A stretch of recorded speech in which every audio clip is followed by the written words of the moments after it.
Walk me through that, the brand awareness campaign. 'Cause everybody listening right now, maybe 20% of them are like, I know exactly what that is. Maybe another 10 or 20%'s like, I've heard of that term, but I wouldn't be comfortable talking about it. And then everybody else is like, what's that? So give me an example of the brand awareness campaign Mark might be running. Yeah, so for example, we have one campaign that is warming up our audience at the very top of the funnel. So in simpler terms, people who don't even know who he is, they may not even be really interested too much in a fitness routine right now. So the coldest kind of lead, we're getting in front of them. And so the idea of this is to start warming them up. So then now we've engaged with them. They've engaged with us. If they stop and look at it, we have that person in our funnel. So now we can serve them the lead generation campaign. They start seeing our lead ads for a free class or a free work or whatever, and it increases the chance that they click on that. Now they know who you are. So the conversion rates, which means the cost per lead. Yes. So the idea is you take cold audiences, you warm them up by showing them something that isn't just like, hey, come buy from us, or hey, get this free week. It's more of a helpful video or something insightful or entertaining or something along the lines that'll make them stop and watch and get the brand triggered in their brain. Yes, but you can also do the opposite, which we are also doing. We have a brand awareness campaign going to their current members. Okay. So it's also the opposite. It's a retention sort of, that's what we are doing with this other brand awareness campaign we have going on. Yeah, it does make you feel good to see your company that you chose, their new things that they have going on and stuff like that as well, especially if you have opportunities to upsell them, cross-sell them, or tag friends that you want to get referred in and get them into the studio as well. The branding campaigns, I think what a lot of people don't realize is that there's so much more valuable than just going lead gen. So let's say restaurant. If you saw an ad for a restaurant that you never heard of, and then right next to it there was another ad for a restaurant that you've absolutely heard of. You may not even have been there before. So this one's called Phillips Steakhouse, the other one's called Ruth Chris. They might actually be as good. In fact, Phillips Steakhouse might be better than Ruth Chris Steakhouse, right? You don't know because we never heard of Phillips. But this one says, let's say, dinner for two for the price of one, and this one says dinner for two for the price of one.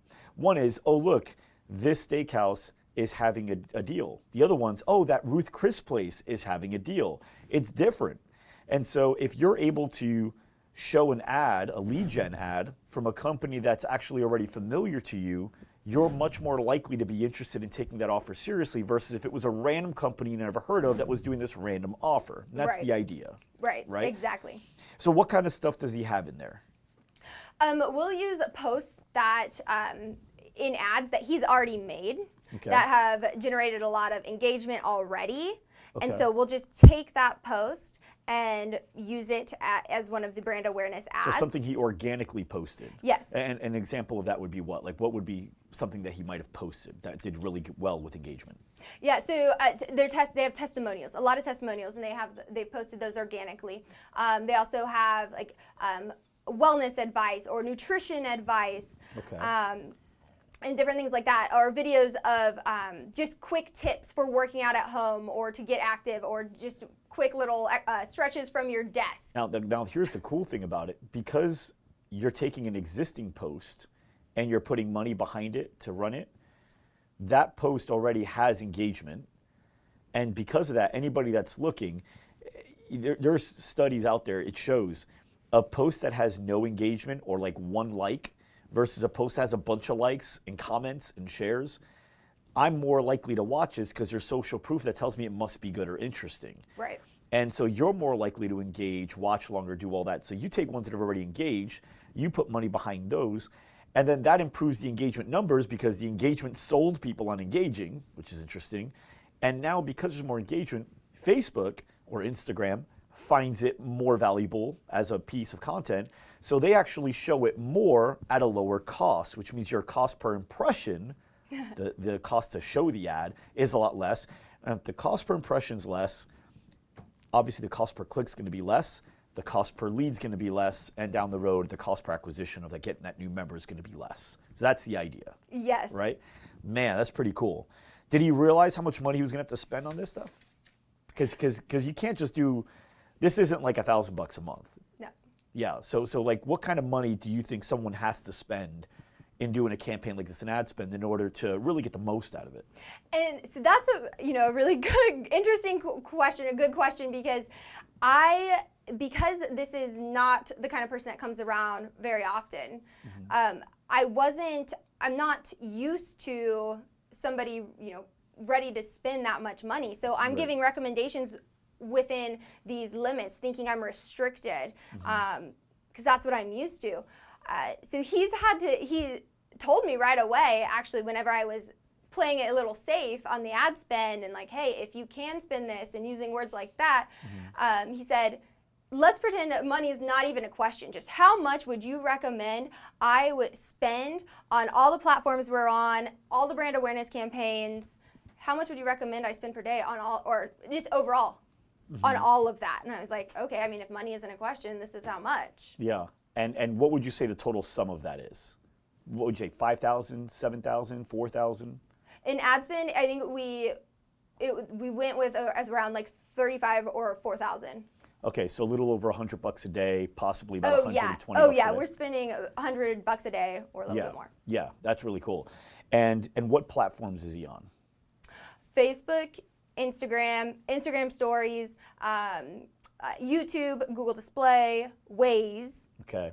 And TikTok. Really? TikTok. How's TikTok doing? Is it doing okay?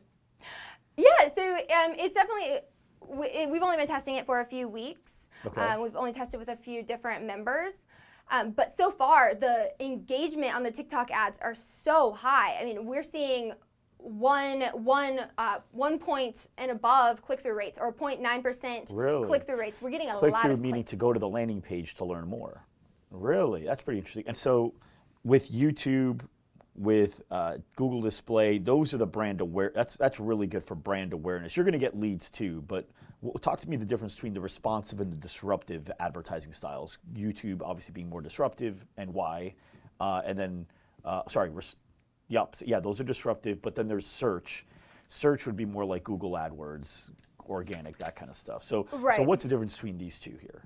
Well, first, I know we've always referred to YouTube and Google Display ads as brand awareness, and that's how we've really pitched them. And getting a lead is a bonus, but I wouldn't even pitch them as that anymore. Specifically Google Display ads. We've been bringing in a lot of leads at a low cost per lead with Google Display ads.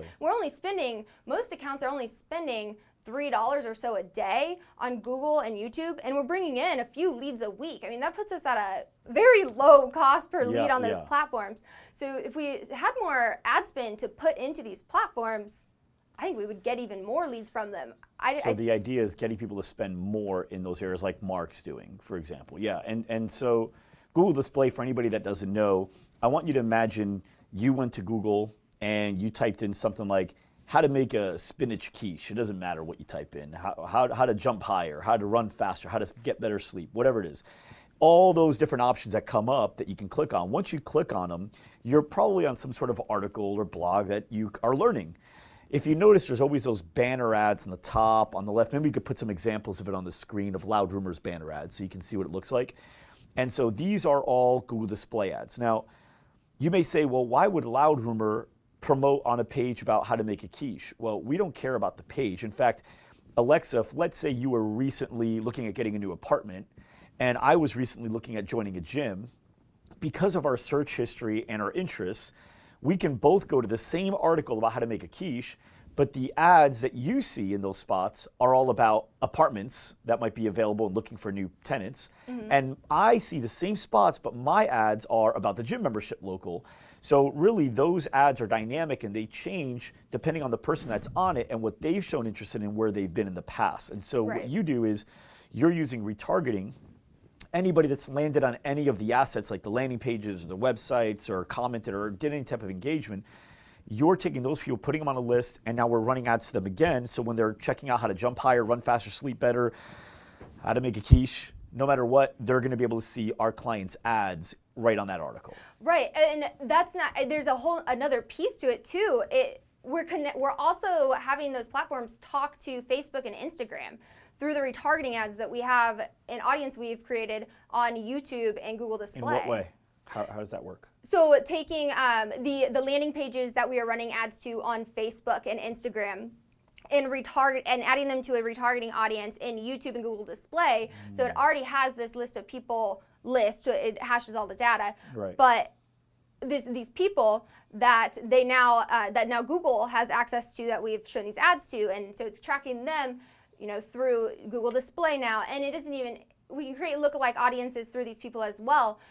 But we also have retargeting audiences from people who have visited that quiche website and did pay attention to our ad over here on that quiche website. So we have that person in our audience now, and that audience I can also show our Facebook and Instagram ads. Right. So as long as you drive traffic to an asset that we can pixel, put codes on there, I can now show you, I don't care where you came from, but whatever got you here, I can now get you everywhere else too. Yes.